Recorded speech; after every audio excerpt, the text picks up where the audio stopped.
E aí, meus nobres amigos do canal Central HQs, bem-vindos a mais um vídeo de mangás. Afinal, é quinta-feira, dia de falar de quadrinhos orientais. Separei para vocês a publicação de Inyo Asano, um mangaka que particularmente eu gosto. Ele é até bem publicado aqui no Brasil, tem obras bem marcantes como Solanin e a principal delas que é Boa Noite Pum Pum, que teve resenha aqui no canal Central HQs. Esse é um trabalho de volume único lançado pela editora JBC, com bom acabamento gráfico, uma edição bem bonita.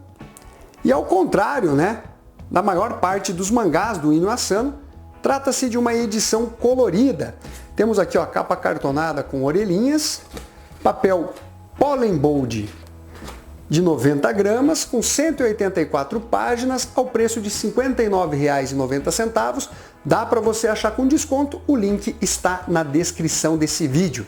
Nós temos aqui uma obra bem interessante que particularmente me agradou. O Inyo Asano tem o seu estilo de contar histórias, sempre focando nos elementos introspectivos dos personagens, nos seus sentimentos, nas suas relações com o mundo, e é isso que nós vamos encontrar aqui, mas maquiado dentro de uma história de fantasia. É uma história que é cíclica, ela se repete, mas tem ali, obviamente, uma mensagem do autor que pode ter várias interpretações.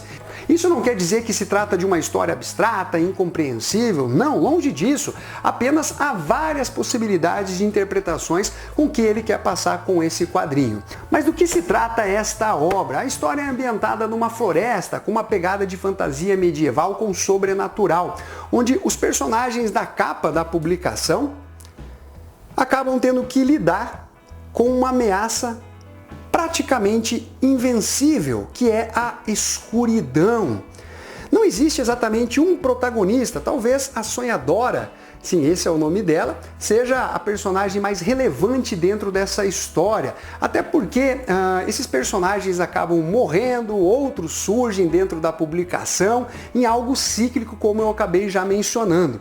No início da história, é mostrado aqui, muito bem, heróis, parece que subestimei o poder do amor e da bravura de vocês. No entanto, mesmo que esse corpo venha a perecer, até que eu devolva tudo à inexistência, minha alma sombria será indestrutível. E aí, eles estão enterrando um amiguinho que acabou morrendo durante esse confronto com a escuridão. Nunca é mostrado exatamente como que se dá esse confronto. E aqui você percebe as cores da publicação, preto, branco, o vermelho com mudanças de tonalidade, o que acaba deixando a arte mais bonita, eu diria. Aqui o elenco é apresentado, a Sonhadora, como eu disse, talvez a personagem principal, junto do Duquelho, Aí você tem aqui a Princesa Jaburu, o Molho, o Crocodilito e assim por diante. Como eu disse, a história ela vai trazer interpretações que vai caber a cada leitor tentar decifrar a forma que ele recebe essa mensagem do Inyo Asano. Então nós temos aqui um confronto contra a escuridão, onde todos os personagens se unem para vencer esse mal maior. Só que depois dessa batalha, que sempre vitimiza um dos heróis, eles têm discussões que são simplesmente banais, infundadas, irrelevantes, diante da grande ameaça que eles acabaram de enfrentar. Por exemplo, nesse primeiro capítulo, eles estão falando que vão voltar para casa. Porém, já tem um questionamento de um dos personagens dizendo que o Rei das Moscas, ele não tem casa para voltar, porque ele perdeu a esposa e os filhos, E isso seria uma ofensa, falar que vai voltar para casa. Meus amigos, a vida imita a arte, Esse mimimi, esse vitimismo, esse chororô que a gente está acostumado a ver. Então, ainda que a história ela se passe dentro, de um ambiente de fantasia medieval e assim por diante, ela vai trazer diálogos que são contemporâneos ao que nós estamos vivendo atualmente. E isso vai se refletir nos outros capítulos. Então, discussões inúteis, estúpidas, que não vão trazer benefício para nenhum deles, acaba tomando proporções de violência. Olha só, o Senhor das Moscas ficou tão irritado que matou um dos heróis dessa equipe que enfrentou a escuridão. E a história vai avançando com o enterro, e depois, capítulo 2, se iniciando novamente com as mesmas frases aqui da escuridão sendo derrotada, mais um morreu, agora o Senhor das Moscas.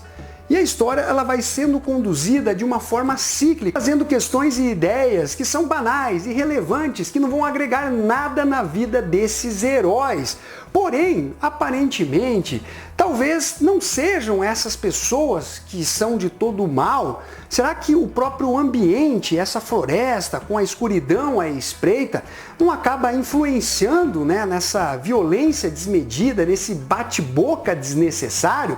Então, alguma das interpretações que a gente pode fazer dentro da história, e aqui não é dando um spoiler, cada um vai ter, né, obviamente, a sua impressão da história, é que além da própria maldade que é inerente a cada pessoa, nem todo mundo é 100% bonzinho, nem os heróis, o ambiente talvez também influencie nas ações das pessoas. Então a história ela vai tratar, né, do mal, que seria algo inerente ao homem, assim como o próprio ambiente poderia moldá-lo. E vocês vão ter aqui as discussões mais estapafúrdias, mais estúpidas, que acompanham inclusive, né, o mundo moderno. Com essa arte, né, que tem uma pegada mais cartunesca, fofinha, mas que traz ali, né, algumas cenas de violência, de morte. Então o estilo artístico acaba dando uma abrandada, né, na temática pesada que em alguns momentos é abordado dentro dessa publicação. Eu gostei bastante de como tudo é desenvolvido pelo Inio Asano, até que nós temos a aparição aqui de uma nova equipe de heróis, e aí vai ter o lance do feminismo, né, do abuso, do patriarcado, e que vai trazer uma reflexão cômica para dentro da história, mostrando o quão exagerados são algumas questões que acabam ganhando pauta nos noticiários, no dia a dia, criando militantes. Além disso, vai mostrar toda a hipocrisia, né, de algumas pessoas que gostam de apontar o dedo, mas diante de uma outra situação, aquela bondade ela vai embora, né, ela não permanece, é tudo de acordo com a conveniência, depende de quem falou, se for amigo, daí dá para passar aquele pano. Então nós temos aqui uma história que vai trazer uma certa metáfora, uma crítica social aos tempos atuais, mas numa roupagem, né, de história de fantasia medieval. Então particularmente eu achei que o Inio Asano ele conseguiu se sair bem com a ideia desse quadrinho que é Heroes. E é justamente por isso que eu dou uma nota entre 8,5 e nota 9 para essa publicação. Então fica a dica desse mangá que vai seguir a mesma linha das características narrativas do Inio Asano, com as temáticas que ele aborda, mas aí maquiada, né, com uma história de fantasia medieval com sobrenatural. Então é isso daí, eu espero que vocês tenham curtido esse vídeo, não esqueça de dar o seu like, compartilhar e ficamos até a próxima. Fui!